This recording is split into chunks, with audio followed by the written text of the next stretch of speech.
because I want there to be a seamless experience. I think one of the questions you're asking about what some of the questions are, many of the credit unions still want to know, do they have our imprimatur at NCUA to embrace fintech technology? Do they have our imprimatur to embrace blockchain, distributed ledger technology, and even engaging in digital assets? And the answer to that is a resounding yes. They have our imprimatur. We've not had to give a rulemaking because our statutes, our legislation and regulations, they currently now allow them to engage in those activities. But as they would with any activity, do it prudently and pragmatically. Are you going through the appropriate due diligence? We as an agency, we were one of the few agencies that really did tell our regulated entities that you are more than welcome when it came to digital assets and blockchain. We gave them supervisory guidance, telling them look at it as they would with any third party. So we're looking at, are you doing the appropriate vetting, the vendor due diligence? Are you looking at a lot of the other things that you would do if you were really embarking upon any other relationship? And I know our peer regulators have taken a different stance where they're saying, well, we're not going to tell you can do it. You need to ask us for permission, right. and we will give you a letter saying we're not denying it. But that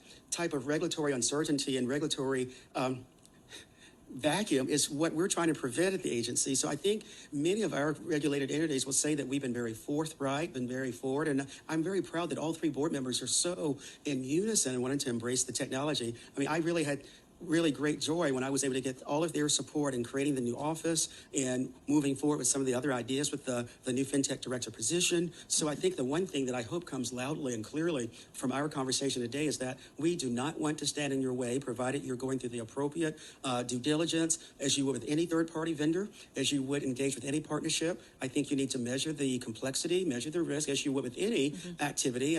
That because